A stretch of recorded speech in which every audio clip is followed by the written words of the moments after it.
साहित्य ही सच्चा इतिहास है. Literature is the true history. This is a quote from Premchand that I shared a few videos ago. And again today, I will be sharing an excerpt from his speeches to the Writers' Society of India that he gave in the late 1800s and early 1900s. And I'm going to discuss an excerpt of one of the speeches that brings again that part forward. Premchand द्वारा दिया गया एक और उदाहरण जो इसी बात को सामने लाता है कि साहित्य ही सच्चा इतिहास है, उस पर हम चर्चा करेंगे. एक ज़माना था जब देहातों में चरखा और चक्की के बगैर कोई घर खाली न था. चक्की चूल्हे से छुट्टी मिली तो चरखे पर सूत काट लिया. औरतें चक्की पीसती थीं, इससे उनकी तंदुरुस्ती बहुत अच्छी रहती थी. उनके बच्चे मजबूत और ज़फ़ाकश होते थे. मगर अब तो अंग्रेज़ी तहजीब ने सिर्फ शहरों में ही नहीं, देहातों में भी काया पलट दी है. हाथ की चक्की के बजाय अब मशीन का पिसा हुआ आटा इस्तेमाल किया जाता है. गांव में चक्की न रही तो चक्की पर गीत कौन गाए? English translation. There was a time when there was no house in the countryside without a spinning wheel and a hand mill. When discharged from the mill stove, we would work on the spinning wheel. Women used to grind the mill and be in good health. Their children would come out strong. But now, Western ways and work habits have changed not only in the cities but also in the countryside. Machine ground flour is now used instead of hand ground. If there is no mill in the villages, who would sing the song while working on the mill? And that last line is why I like what he says about literature being true history. गांव में चक्की न रही तो चक्की पर गीत कौन गाए. तो अगर हम इतिहास की बात करते हैं तो आप एक तरह से इस साहित्य के ज़रिए समझ सकते हैं कि एक ऐसा भी समय था जब वो गाने गाए जाते होंगे जब ये महिलाएं काम कर रही होती होंगी, चक्कियों पे काम कर रही होती होंगी, अपनी सारी जो भी उनके आसपास है उनके साथ बैठ के जो भी गाने वो गाती थी वो तभी आए. वो गाने ही इसलिए बने क्योंकि वो काम हो रहा था. अगर वो काम ही नहीं रह गया तो वो गाने कहाँ से होंगे. अगर आप इसी चीज़ को और विस्तार में समझें तो ऐसे कितने ही चीज़ें हैं जिनको हम कहते हैं कि अब तो हम प्रोग्रेस कर चुके हैं, हम आगे बढ़ चुके हैं, हम ये इसमें काम में ज़्यादा समय नहीं लगाते, उसमें ज़्यादा समय नहीं लगाते, झट से हो जाता है.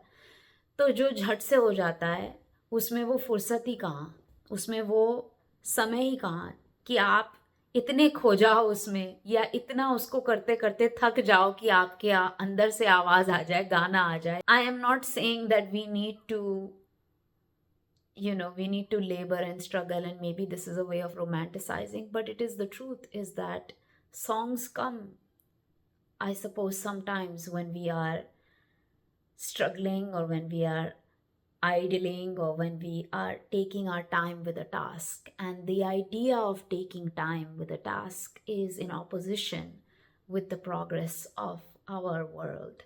And Premchand recognized it even back then. And for better or for worse, we have to contend with that we will lose songs and we will lose the sort of poetry or songs that come with the time that it takes to do something. And that is one way of living. And history is a way of living. A lifestyle is depicted in literature. That seems to be one of the functions of this craft of writing that Premchand is showing us in this quote. उस समय का रहन सहन भी इतिहास का एक हिस्सा है. उस रहन सहन को समझना, उसके गीतों को समझना भी इतिहास को समझना है. और हम वो तभी कर पाते हैं जब उस समय की कहानियाँ हमें मिलती हैं, उस समय के गीत हमें मिलते हैं. तो यही बात प्रेमचंद हमें फिर से दिखाते हैं. और ये जो हिस्सा है मुझे सबसे सुंदर लगता है क्योंकि ये पूरी तरह से दिखा देता है कि हम क्यों इतिहास और साहित्य का ये जो एक नाता है एक दूसरे से क्यों है.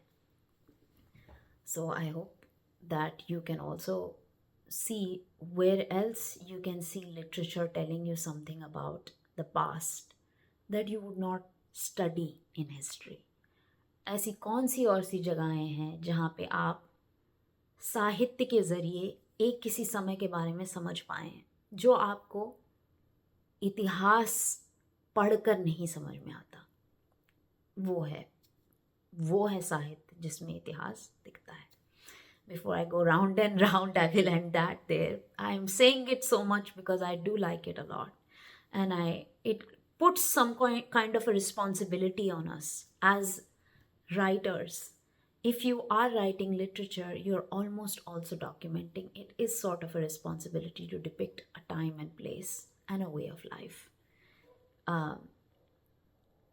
तो एक तरह की जिम्मेदारी है आप में। आप अगर लिख रहे हैं एक समय के बारे में, एक रहन सहन के बारे में, कि आप ये जानें कि आगे चल के जो इसे पढ़ेगा वो शायद यही सोचे कि इस समय या जिस समय के बारे में आप लिख रहे हैं वही जीवन था।